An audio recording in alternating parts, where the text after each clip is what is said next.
es algo muy pues, relativamente común.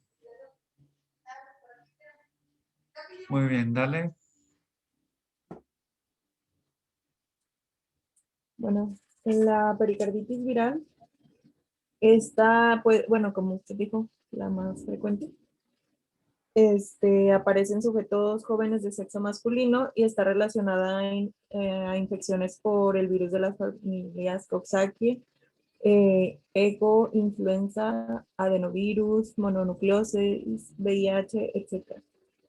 El cuadro clínico de este se va a caracterizar por la instalación de un proceso infeccioso con síntomas que van a producir por la inflamación pericárdica y la mayoría va a tener una evolución benigna. En el 25% va a aparecer pericarditis recurrente y en el 1% va a evolucionar a pericarditis constrictiva. Bueno, a esta relación con infecciones, Fernanda, a partir de este año se agrega SARS-CoV-2, ¿sí? Que hoy por hoy es la causa más común de pericarditis postviral. ¿Vale? Famosísimo COVID-19. ¿Vale? Sí.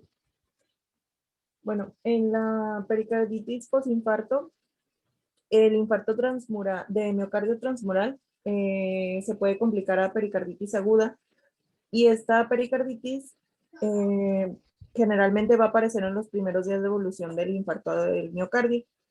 También se tiene que tener en cuenta la posibilidad, para no clasificar un dolor precordial de tipo pericárdico como una angina residual posinfarto, porque pues el pronóstico y el tratamiento van a ser diferentes. El curso va a ser favorable hacia la curación bueno, va a ser excepcional el derrame pericárdico de consideración. Y también va a haber un cuadro de pericarditis que puede aparecer semanas después de haber padecido el paciente un infarto del miocardio y esto va a ser por un proceso inmunológico que es el síndrome de Dressler.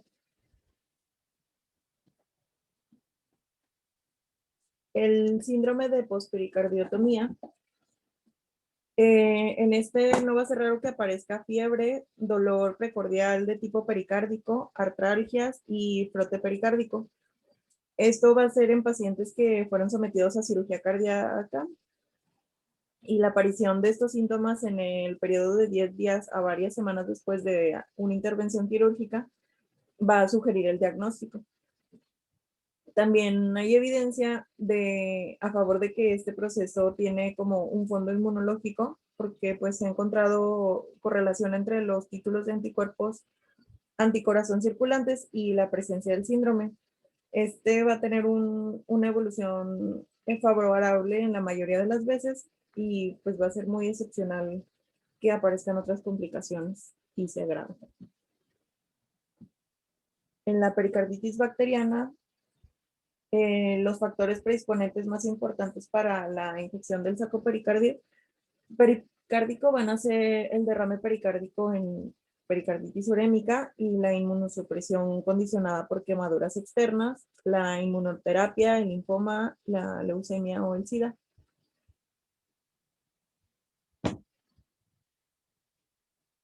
Bueno, actualmente en las pericarditis purulenta va a aparecer con mayor frecuencia por cirugía torácica condicionada por procesos infecciosos, por traumatismos torácicos o por complicaciones de endocarditis infecciosa.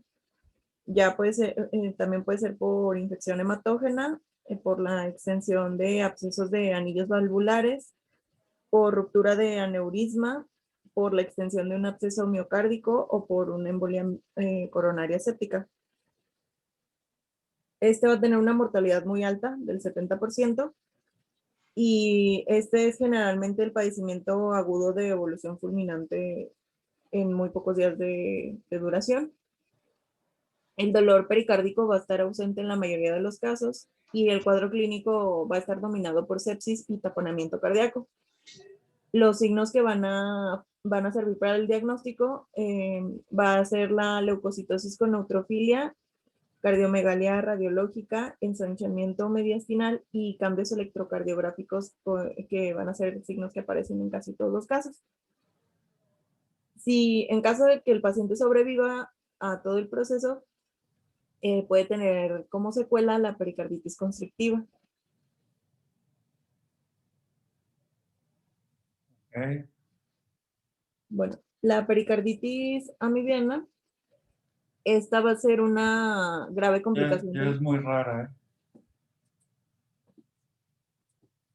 ¿Vale? Bueno, esta va a ser una grave complicación del absceso hepático amibiano. La perforación de un absceso del lóbulo izquierdo hacia el pericardio va a condicionar que haya una acumulación del material purulento en la cavidad pericárdica. Generalmente va a haber síndrome febril y hepatomegalia dolorosa y se va a añadir dolor precordial, un electrocardiograma con complejos QRS de bajo voltaje.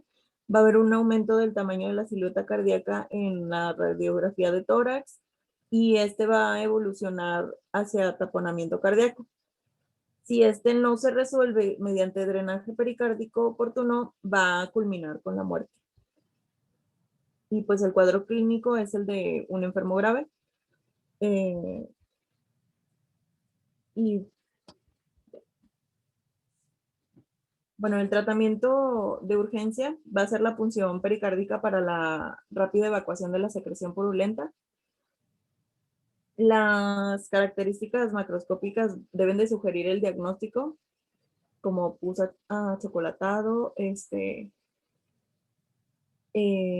Se va a imponer el examen de cerameva, el frotis en platina caliente, y cuando el diagnóstico esté establecido y ya se haya aliviado el cuadro de taponamiento cardíaco. Y el tratamiento definitivo va a ser el drenaje quirúrgico del pericardio y el tratamiento antiamibiano con emetina asociada a cloroquina o a metronidazol.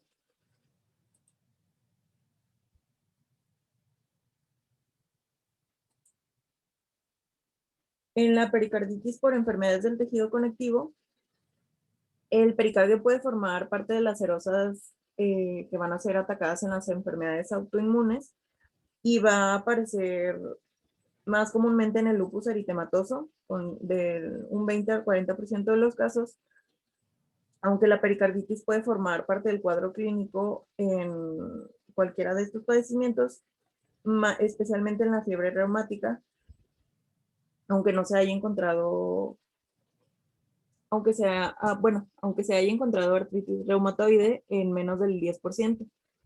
En la esclerodermia, en la poliarteritis nodosa y en la dermatomiositis y en la vasculitis. La determinación de anticuerpos antinucleares va a ayudar a reconocer la etiología.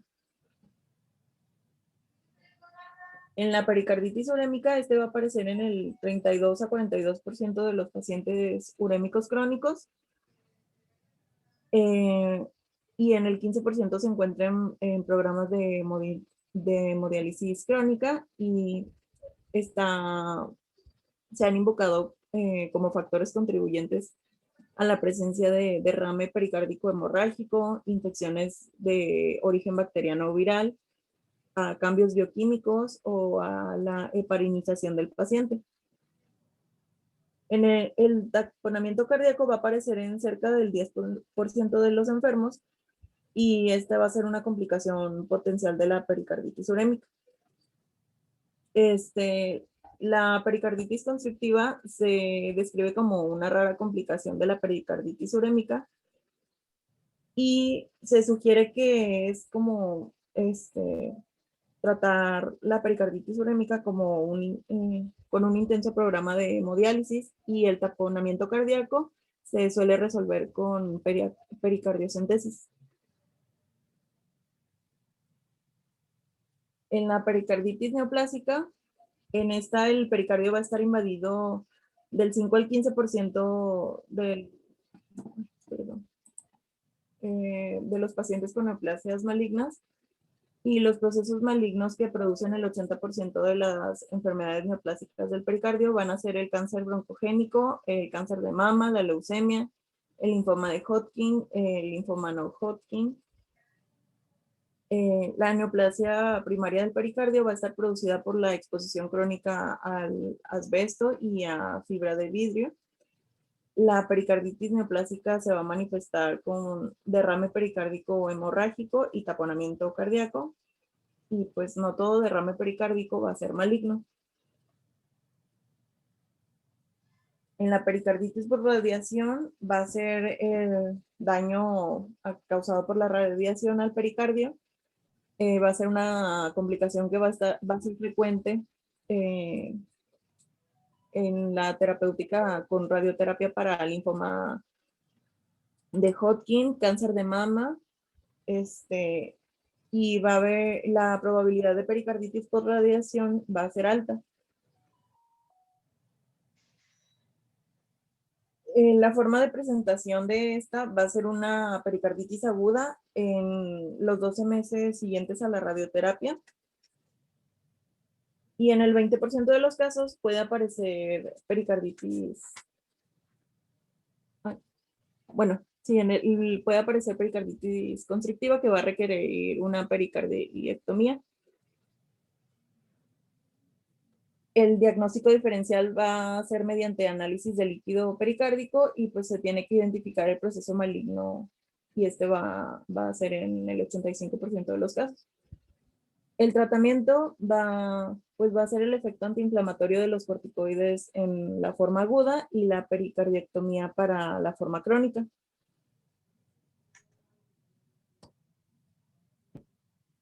En el cuadro clínico, en el dolor pericárdico, las características clínicas del dolor van a estar bien definidas. En el interrogatorio se debe de descubrir o al menos sugerir el diagnóstico de pericarditis. El dolor que se va a localizar debe de ser intenso, opresivo, debe de dar la sensación de quemadura y se suele confundir con el dolor producido por el infarto del miocardio. Y también en ocasiones se puede irradiar hacia regiones supraclaviculares a la izquierda. Este va a ser de carácter continuo y va a durar varios días. La característica más importante para sospechar el origen pericárdico de un dolor precordial es por la exacerbación con los movimientos respiratorios, más con la inspiración profunda, también la exacerbación con los movimientos laterales del tronco y con el decúbito dorsal, y va a haber una mejoría en posición de Fowler. Fíjate bien, Fernanda. A ver, todos en pantalla.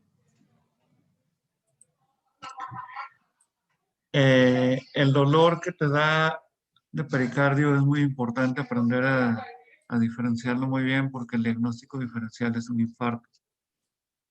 Entonces es algo importante de establecer. Cuando tienes inflamado el pericardio, la inspiración profunda duele porque hace que se deslicen las hojas más violentamente y como está inflamado duele. Y los ligamentos del pericardio, la mayoría están, o los más grandes, están adheridos hacia la columna dorsal. Entonces, cuando el paciente se acuesta, el corazón cae sobre la columna dorsal, aplasta más los ligamentos y por eso duele. Cuando el paciente está sentado, no sé si alcancen a verme, ¿sí? Es si te sientas hacia adelante, ¿sí me explico? O sea, como con los codos en tus muslos. ¿Sí, sí queda clara la idea de cómo? ¿Sí? Si te sientas en esa posición, se separa el pericardio del dorso y entonces el pericardio está libre y deja de doler porque hay menos contacto entre las superficies inflamadas. ¿Sí, sí quedó claro eso? Eso es uno de los principales indicadores de que se trata de un dolor de tipo pericárdico, el hecho de que se alivie al sentarse hacia adelante el paciente. ¿Sí?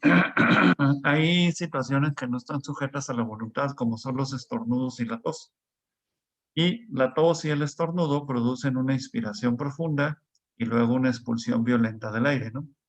Entonces hay una inspiración seguida de una expiración violenta y eso hace que vibre mucho la caja torácica y por lo tanto ambas situaciones van a ser dolorosas en un paciente con pericarditis. Sí, sí quedó clara la idea. Sí. Pero es bien, bien importante aprender el diagnóstico diferencial entre el dolor de tipo pericárdico y el dolor de tipo isquémico. ¿Vale? Dale, Fernanda.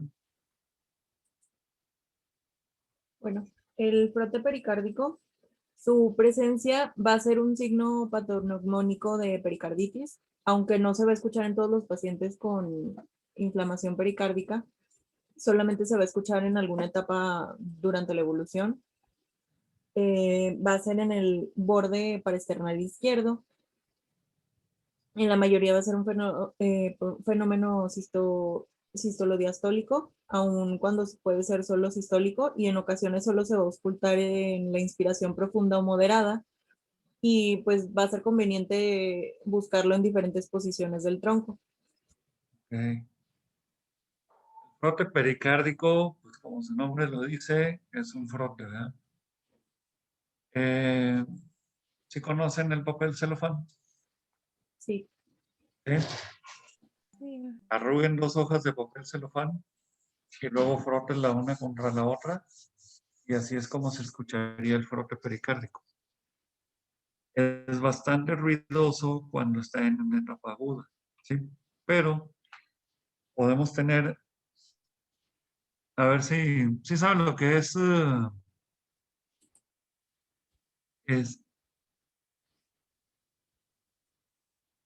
¿saben lo que es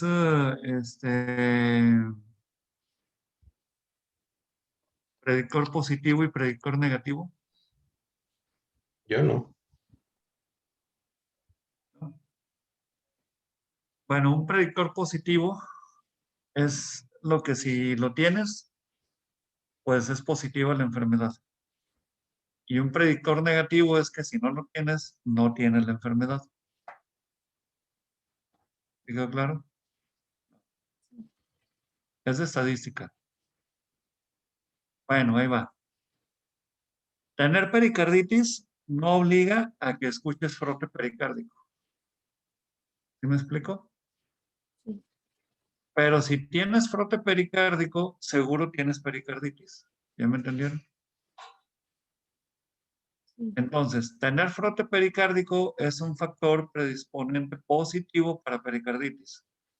¿Qué quiere decir? Que todo el que tiene frote pericárdico tiene pericarditis. ¿Sí? Pero no sucede al revés. Puedes tener pericarditis sin tener frote pericárdico. ¿Sí me expliqué? Sí. ¿Por qué? Porque a lo mejor sí hay fenómeno de frote pericárdico, pero no eres capaz de auscultarlo. ¿Por qué? Porque es de muy baja intensidad, porque la persona está muy obesa, por lo que tú quieras. Pero si sí lo escuchas, da por sentado que el paciente tiene pericarditis. ¿Sí, sí quedó clara la idea? Sí. ¿Ok? Entonces, escuchar frote pericárdico es una certeza de pericarditis. ¿De acuerdo? Aunque no todos los pacientes con pericarditis tienen frote pericárdico. ¿Sí quedó la idea? Sí. ¿Ok? Bueno, ya van a ser las 7. ¿Tienen clase o le seguimos? Mm. Pónganse de acuerdo rápido en el WhatsApp porque si no los voy a cachar en la mentira.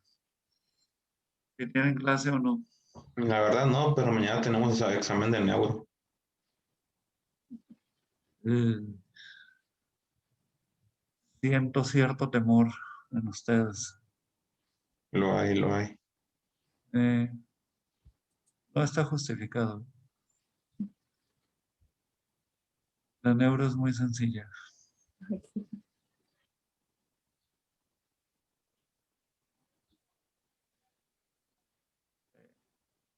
Más para genios de su categoría.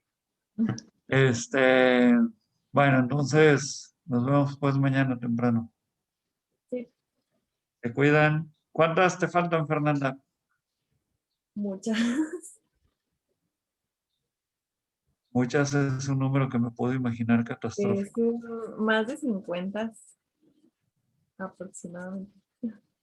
Más de 50. Sí, porque vamos como en la 20.